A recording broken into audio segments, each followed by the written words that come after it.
Hi friends, అందరికీ నమస్కారం. ఎలా ఉన్నారు? సో ఈరోజు అయితే మీ ముందుకు ఒక చలికాలంలో తప్పకుండా చేసుకునే రెసిపీ అన్నమాట. ఇది ఉలవ చారు ఇన్స్టెంట్ పొడి అండి. ఇక్కడ చూస్తున్నారు కదా, నేను ఉలవలు అయితే తీసుకున్నాను.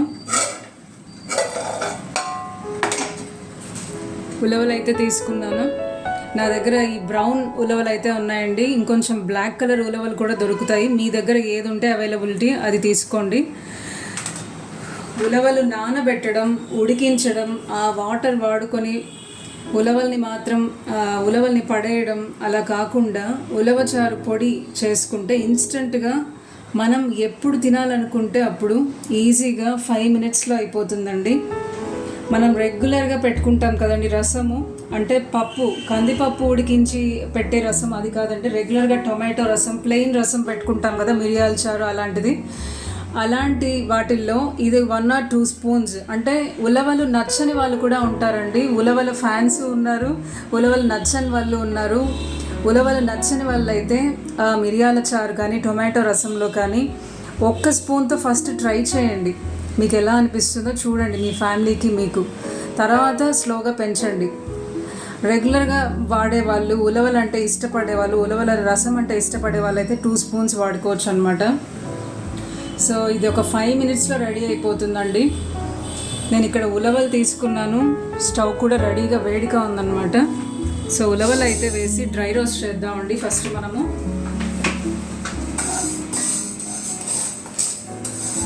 అసలు ఉలవలు చాలామంది గుర్రాలకి దానాగా వేస్తారు, పశువులకి మేతగా వేస్తారు ఉడికించి, అలా అనుకుంటాం కదండి. కానీ దీనిలో చాలా చాలా బెనిఫిట్స్ అయితే ఉన్నాయి. హై ప్రోటీన్ అండి ఇది.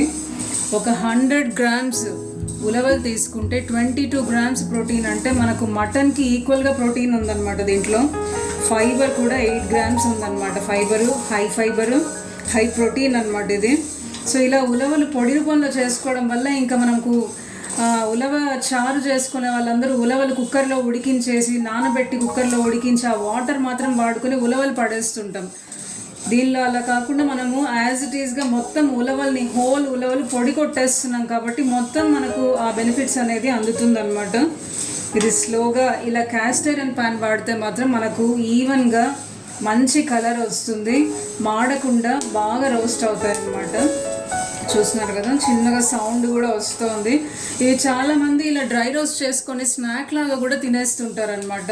పాతకాలంలో ఇలా తినేవాళ్ళంట స్నాక్స్ అంటే. ఇది కూడా ఒక మన వేయించిన శనగపప్పు ఎలా తింటామో, పుట్నాల పప్పు అంటాం కదా, అలానే ఈ ఉలవల్ని కూడా వేయించుకొని స్నాక్ లాగా తినేవాళ్ళంట.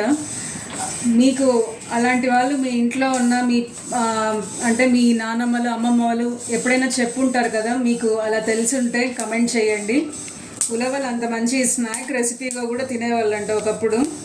దీంట్లో ఇంత హై ఫైబర్ ఉండడం వల్ల డయాబెటీస్కి కూడా చాలా చాలా మంచిదండి. ఇంకొక విషయం తెలుసా మీకు, బ్రెయిన్కి చాలా మంచిదంటండి ఇది. పార్కిన్సన్స్, డిమెన్షియా, అల్జీమర్స్ రాకుండా మనల్ని కాపాడుతుంది. కిడ్నీలో స్టోన్స్ ఉన్న వాళ్ళకు కూడా ఇది తింటే చాలా బాగా పనిచేస్తుందంటండి ఇది. సో ఇది సైంటిఫిక్గా ప్రూవ్ అయిందనమాట. కొలెస్ట్రాల్ని కూడా తగ్గిస్తుంది, ట్రైగ్లిజరాయిడ్స్ అలాంటి సమస్యలు కూడా మనకు రాకుండా, ఒకవేళ బ్యాడ్ కొలెస్ట్రాల్ ఉంటే కూడా బాగా తగ్గించేస్తుందంట. సో ఇది ఉలవచారుని మనము ఈ చలికాలము మనం రకరకాల సూప్స్ అవి చేసుకుంటుంటాము. ఇలాగ మిరియాల చారులో ఈ ఉలవచారు పొడి కూడా 1 స్పూన్ వేసి మనం ఇన్స్టెంట్గా బల్క్గా చేసి ఫ్రిడ్జ్లో పెట్టుకున్నా కూడా ఏం కాదండి. మనము ఇక్కడంతా డ్రై రోస్ట్ చేస్తున్నాము. సో ఆయిల్ ఏమైనా వేసి చేస్తే ఏమవుతుంది, బాగా తొందరగా పాడైపోతాయి అన్నమాట. సో అదే మనం డ్రై రోస్ట్ చేసుకుంటే కొంతకాలము పాడవకుండా ఉంటుంది. డ్రై రోస్ట్ చేసి ఎయిర్ టైట్ కంటైనర్లో కనుక పెట్టుకుంటే మనకు ఎటువంటి ప్రాబ్లం అనేది లేకుండా ఒక 3-4 మంత్స్ మనం హ్యాపీగా వాడుకోవచ్చండి. సో ఇక్కడ ఉలవలు అయితే రోస్ట్ అయిపోయాయి కదా, సౌండ్ కూడా వచ్చేస్తున్నాయి, కలర్ కూడా చేంజ్ అయింది. సో మనము ఏమాత్రం ఆలస్యం చేయనవసరం లేదనమాట. ఇక్కడ చూస్తున్నారు కదా, ఈ ఉలవ చారుకి కావలసిన పదార్థాలన్నీ ఇవే అండి. చూస్తున్నారు కదా, నేను ఇక్కడ ఆల్రెడీ డ్రై రోస్ట్ చేసి, టైం వేస్ట్ కాకుండా డ్రై రోస్ట్ చేసి చల్లార్చి పెట్టేశాను అనమాట. ఇవి డ్రై రోస్ట్ చేసిన ఎండుమిర్చి. మనకు కావాల్సిన ఇంగ్రీడియంట్స్ ఇవే అండి. ఇక్కడ చూస్తున్నారు కదా, మిరియాలు ఒక 2 స్పూన్స్, 2 స్పూన్ల వేయించిన జీలకర్ర, వేయించిన ధనియాలు ఒక 4-5 స్పూన్లు అయితే తీసుకున్నానండి. ఈ క్వాంటిటీ ఉలవచారు ఇన్స్టంట్ రసం పొడి రెసిపీ అన్నమాట. ఇది రసం అంటారు, మేమైతే రసం అంటామండి మా ప్లేస్లో. దీని ఉలవచారు అనే పాపులర్ కాబట్టి మీరు చారు అయినా కూడా చారు పొడన్నా అనుకోండి. కొన్ని ప్లేసెస్లో చారు అంటారు, కొన్ని ప్లేసెస్లో రసం అంటారు. మీ ప్లేస్లో ఏమంటారో కమెంట్ చేయండి తప్పకుండా. సో మనం ఇంకా ఆలస్యం చేయకుండా అన్నిటికన్నా మన ఇంట్లో మన దగ్గర ఉన్న చిన్న మిక్సీ జార్ అయితే తీసుకుందామండి. చిన్న మిక్సీ జార్లో అయితే మనకు బాగా ఫైన్గా పౌడర్ అనేది అవుతుందండి. కొంతమంది ఏం చేస్తారంటే రసము పొడి చేసినప్పుడు కొంచెం బరకగా కూడా చేస్తుంటారండి. అది మీ ఇష్టం అండి. నేనైతే కొంచెం ఫైన్గా పౌడర్ చేయడానికి ఇష్టపడతాను. అన్నీ ఇప్పుడు ధనియాలు, జీలకర్ర, వేయించిన ధనియాలు, వేయించిన జీలకర్ర, మిరియాలు అయితే వేయించలేదండి, అలాగే వేస్తున్నాను. వేయించిన ఉలవలు అన్నమాట. మీరు అన్నీ చల్లార్చి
నమస్కారం, బాయ్.